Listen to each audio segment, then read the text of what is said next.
ایران کے آپریشن وعدہ صادق چہارم کے تحت حملوں کی 91ویں لہر جاری ہے۔ ایرانی پاسداران انقلاب کے مطابق اسرائیل کے مختلف شہروں کو تازہ حملوں میں نشانہ بنایا گیا ہے۔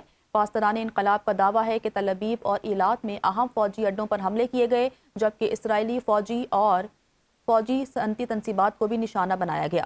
دوسری جانب اسرائیلی میڈیا کے مطابق کلسٹر وار ہیڈ میزائل وسطی اسرائیل کے 10 مختلف علاقوں میں گرے، جس کے نتیجے میں عمارتوں اور گاڑیوں کو نقصان پہنچا۔ رپورٹس کے مطابق حملوں میں ایک اسرائیلی شہری زخمی۔ ایران کا USS ابراہم لنکن پر کروز میزائلوں سے حملہ کرنے کا بھی دعویٰ۔ ایران کا اسرائیل پر میزائل حملہ، آگ کے شعلے بلند۔ ویڈیو میں دیکھا جا سکتا ہے کہ ایرانی میزائل اسرائیل میں شہر کے وسط میں جا کر ٹکرایا، جس سے آگ کے شعلے بلند ہو گئے۔ اسرائیل کا میزائل دفاعی نظام کی حملہ روکنے میں ناکام رہا۔ ایران کا ایک اور میزائل اسرائیل کے علاقے میں جا کر گرا، جس سے زوردار دھماکہ ہوا اور آگ کے شعلے بلند ہو گئے۔ یہ حملہ بھی نہیں روکا جا سکا۔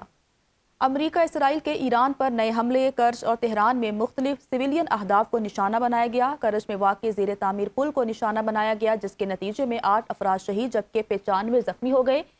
ایرانی میڈیا کے مطابق پہلے حملے کے بعد امدادی کارروائیوں کے دوران پل کو دوبارہ نشانہ بنایا گیا، جس سے مزید نقصان ہوا۔ امریکی صدر ٹرمپ کی جانب سے بھی پل پر حملے کی ویڈیو سوشل میڈیا پر شیئر کر دی گئی۔ امریکہ اور اسرائیل کی جانب سے ایران کے سابق سپریم لیڈر آیت اللہ علی خامنہ ای شہید کے مشیر کمال خزاری کو نشانہ بنایا گیا، جس میں وہ اپنی اہلیہ سمیت شہید ہو گئے۔ ایرانی وزارت صحت کے مطابق ایران پر امریکی اور اسرائیلی حملوں میں شہداء کی تعداد 2076 ہو چکی، جبکہ 26,500 افراد زخمی ہو چکے ہیں۔ ایران پر حملوں میں 600 سے زائد اسکولوں کو بھی نقصان پہنچ چکا ہے۔ ادھر ایران میں طبی بحران شدت اختیار کرتا جا رہا ہے۔ ریڈ کراس کے مطابق ایمرجنسی طبی سامان کی شدید قلت پیدا ہونے کا خدشہ ہے۔ ایران کے خلاف جنگ کے دوران اہم پیش رفت، امریکی آرمی چیف کو عہدے سے ہٹا دیا گیا۔ ترجمان پینٹاگون کے مطابق آرمی چیف فوری عہدے سے سبکدوش ہو گئے۔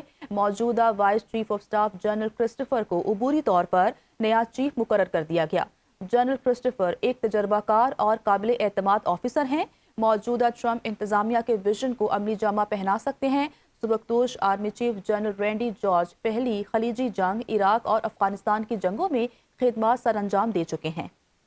ڈونلڈ ٹرمپ نے اٹارنی جنرل کو بھی عہدے سے ہٹا دیا ہے۔ امریکی میڈیا کے مطابق صدر ٹرمپ گزشتہ چند روز سے فارم کو ہٹانے پر غور کر رہے تھے۔ بدھ کو ملاقات کے دوران ٹرمپ نے تبدیلی کا اشارہ دیا تھا۔ فارم کو ہٹائے جانے کے بعد عارضی طور پر ڈپٹی اٹارنی جنرل کو ذمہ داریاں سونپ دی گئی ہیں۔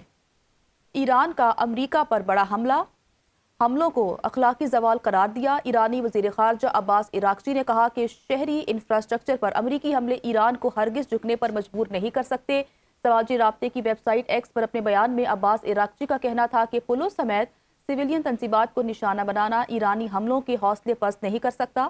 انہوں نے مزید کہا کہ ایسے حملے دراصل دشمن کی شکست اور اخلاقی زوال کی علامت ہے۔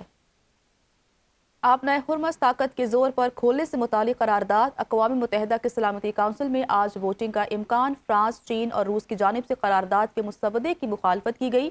فرانس کا کہنا تھا کہ طاقت کے ذریعے آبنہ ہرمز کھلنے کی کوشش حقیقت پر مبنی نہیں۔ سلامتی کونسل کے 10 دیگر غیر مستقل اراکین نے بھی قرارداد کے مسودے سے اختلاف کیا۔ بحرین کی قرارداد میں بحری جہازوں کے تحفظ کے لیے فوجی اقدامات کی تجویز دی گئی۔ آبنہ ہرمز میں تجارتی راستہ کھولنے کے لیے طاقت استعمال کرنے کی اجازت پر بحث کی گئی۔ خلیج تعاون کونسل نے کہا کہ خلیجی ممالک کو ایرانی جارحیت کا سامنا ہے۔ رکن ممالک کو دفاع کا مکمل حق حاصل ہے۔ قرارداد میں مطالبہ کیا گیا کہ سلامتی کونسل سمندری راستوں کے تحفظ کو یقینی بنائے۔ دوسری جانب اقوام متحدہ کے سربراہ انطونیو گوتریس نے امریکہ اور اسرائیل سے ایران جنگ فوری روکنے کا مطالبہ کر دیا۔ اسرائیل ایران جنگ کے خاتمے سے متعلق ان کے فیصلے پر عمل کرے گا۔ امریکی صدر ٹرمپ کا بڑا بیان۔ ٹائم میگزین کو دیے گئے انٹرویو میں ٹرمپ نے کہا کہ اسرائیل وہی کرے گا جو میں کہوں گا، وہ اسی وقت رکے گا جب میں رکوں گا۔ ٹرمپ نے اسرائیل کو اچھا ٹیم پلیئر قرار دیتے ہوئے کہا کہ جنگ بندی کا فیصلہ ان کے کنٹرول میں ہے، اشتعال انگیزی کی صورت میں رد عمل دیا جا سکتا ہے۔ رپورٹ کے مطابق نتن یاہو امریکی حمایت کے بغیر محدود اختیارات رکھتے ہیں، جبکہ ٹرمپ انتظامیہ کے اندر معلومات لیک ہونے پر بھی برہمی کا اظہار کیا۔ ٹرمپ نے ایران سے متعلق کہا کہ وہ شدید دباؤ کے باوجود مزاحمت کر رہا ہے اور سخت مذاکرات کار ثابت ہو رہا ہے۔ سعودی ولی عہد اور روسی صدر کے درمیان ٹیلی فونک رابطہ، خطے کی بدلتی صورتحال پر تبادلہ خیال۔ دونوں رہنماؤں نے کشیدگی کے منفی اثرات، میری ٹائم سیکیورٹی اور بین الاقوامی معیشت پر پڑنے والے اثرات پر بھی گفتگو کی۔ صدر پیوٹن نے سعودی عرب کی خود مختاری اور علاقائی سالمیت کے تحفظ کے لیے حمایت کا اعادہ کیا ہے۔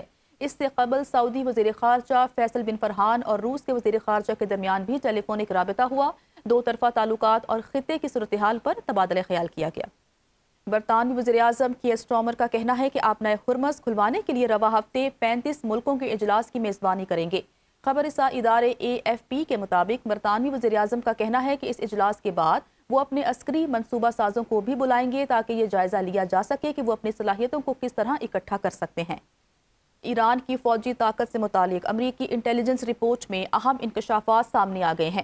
امریکی میڈیا کے مطابق ایران کے پاس اب بھی 50% سے زائد میزائل لانچرز موجود ہیں۔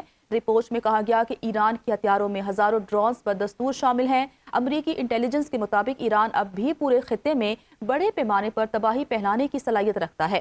مزید انکشاف کیا کہ ایران کے پاس ساحلی دفاعی کروز میزائلوں کا بھی ایک بڑا ذخیرہ موجود ہے۔